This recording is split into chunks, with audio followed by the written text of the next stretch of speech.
Hi Sergei. Hello Petrozavodsk and Karelia. Thank you for inviting me to exhibit my artwork in the Vyhod Centre. My paintings and prints on exhibition are a transition from dark interiors and dark landscapes painted in the autumn and the winter to a reawakening of spring and summer. My paintings and prints are boldly flowering, and so am I. The paintings and prints on exhibition were created over the last 3 years, where I have visited in the springtime Japan and painted the cherry blossom or sakura. And in the summertime, I went to Albrighton, to David Austin's gardens. David Austin is a famous worldwide rose grower and developer of roses. I have been painting there all of the summer into the autumn. In the exhibition, the paintings that I've made on location at David Austin's rose gardens, and you will see how I've translated those images into Japanese influenced prints. You can see my dry brush marks in layers in the paintings, and you can see them simplified and laid bare in the prints, the same way that Japanese artists use simple, bold, dry brush marks and fine, energetic lines. Sasha Veloslavov, who was from Petrozavodsk, came to teach at a school where I was working. He came to my house, we had dinner, other friends came too, and we got to know him. And when he left the UK after a couple of years, I gave him some of my artwork, and I said, you keep whichever artwork you like, but anything that you don't want, give to either a school or a hospital or a friend, anybody who you think who would like it. Sasha gave the prints to some friends of his who eventually became art contact. They were Masha Ufa, Sergei Terentjev and Arkady Morozov, and a large group of creative friends. They invited me not in the usual political channels, but from their own volition, to have an exhibition.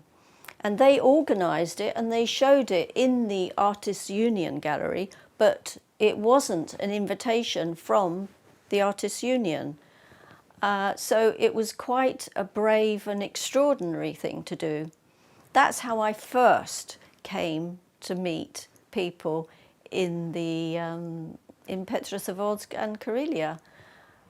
But there's a lot more to it. It didn't stop there with the exhibition. And when I met everybody, and I was so impressed with the way that they worked as a team, and they considered me as an equal. There I had a voice and I could propel myself forward to achieve amazing things. They made a fantastic film when I was there. It was about seeing what was in the museum, but in a new context. It was talking about socialist realism in a different way.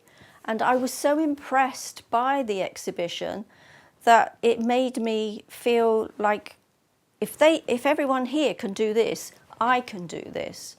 And so when I went back to London, I curated a number of amazing exhibitions of British artists, that was shown at the Karelian State Museum, and of Art Contact, which was shown at a Highgate gallery called the Hardware Gallery.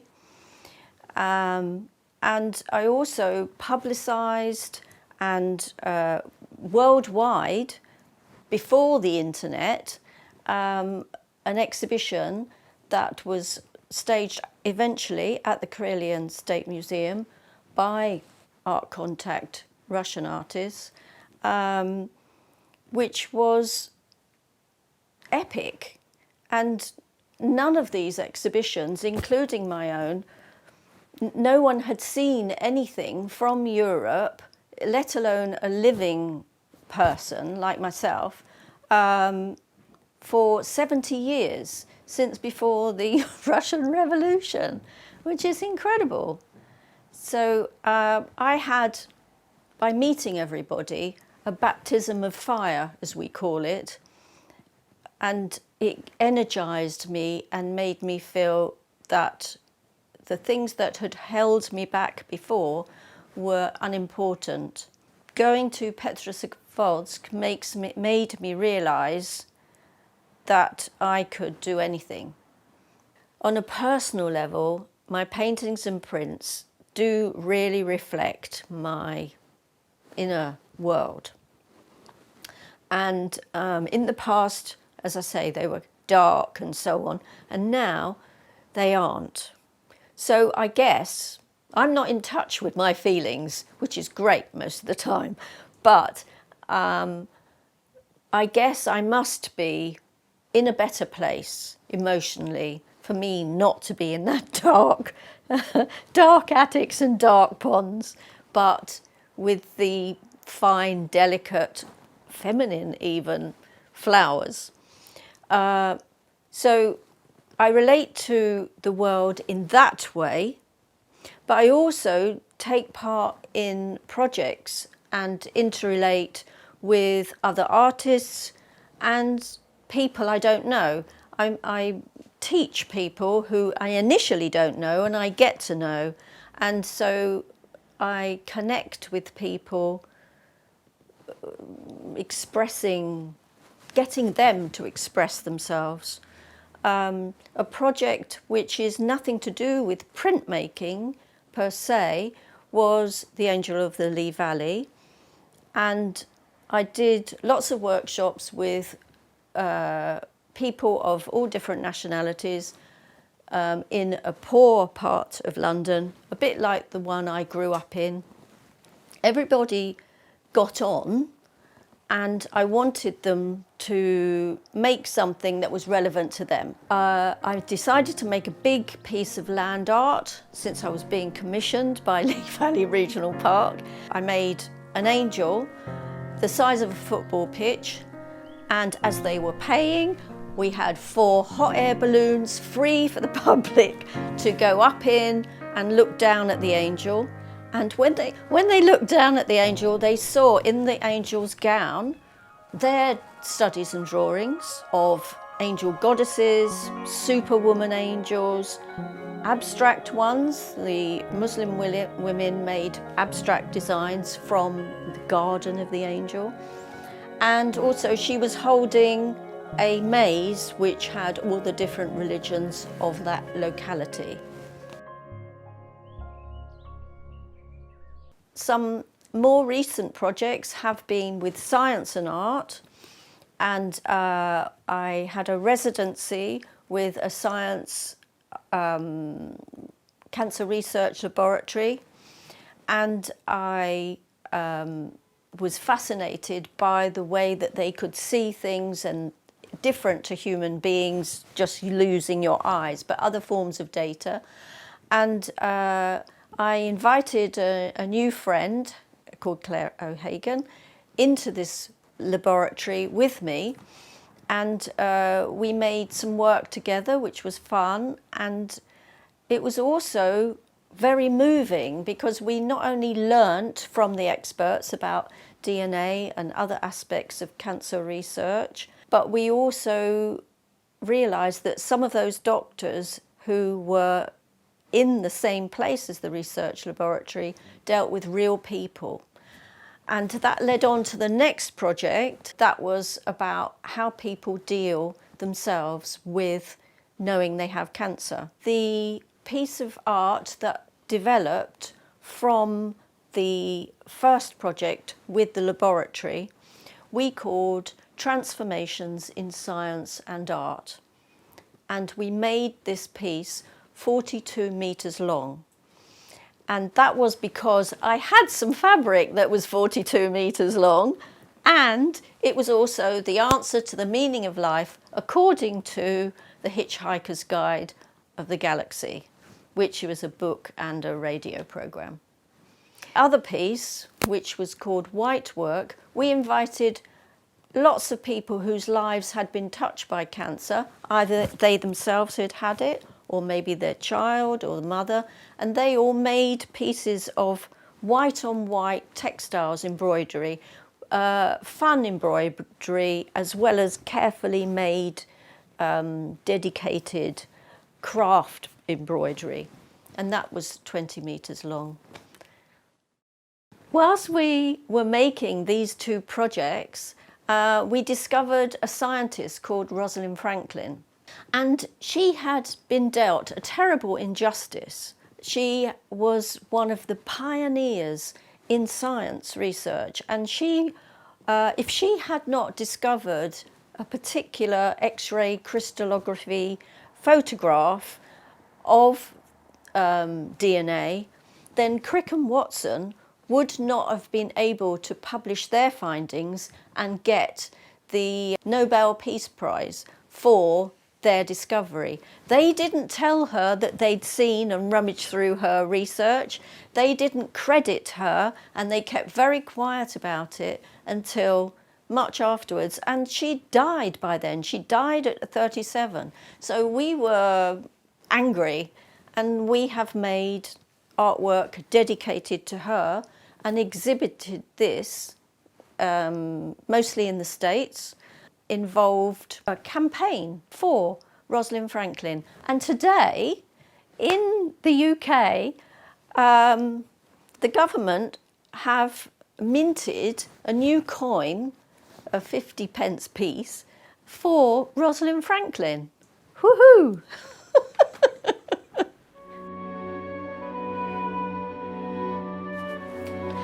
I want to add something about Petrozavodsk, the Science Art Triennial held in Petrozavodsk. I took part in this with a film that I made especially for the theme, which was the White Sea. I called the film A Deep White Sea, and it showed ancient creatures going back in time to the beginning of time. It was quite an extraordinary and experimental film. I was working with Wiley O'Hagan, and we made it in collaboration together. And we had another project that we were supposed to take part in. And so this film became part of two projects. And the other project was for a Mike Nyman's film competition. And so the soundtrack needed to be Mike Nyman's, and we included a beautiful lyrical symphony, but it didn't quite fit into the strange mystical images of the film for Petrozavodsk. And I kept saying to Claire, I want to put drum and bass on it, which of course was ridiculous. But in the end, that's what we did.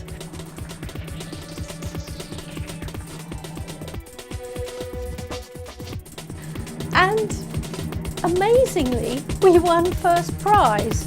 Michael Nyman's, this famous English composer making beautiful music, gave us the award for the audacity of shoving drum and bass over the top.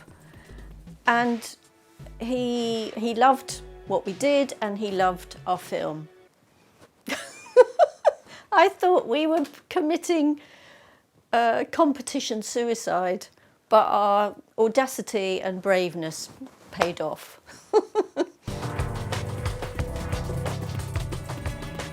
Thank you very much for coming to see the exhibition. I hope you enjoy seeing the paintings and prints, and I'm very honoured to be showing at the Vyhod, or Media Centre, and if it wasn't for this pandemic, I would be so happy to be with you today and meet you and talk to my lovely friends, Masha, Sergei, Arkady, and everybody else. Good wishes to you, and I hope to see you again soon.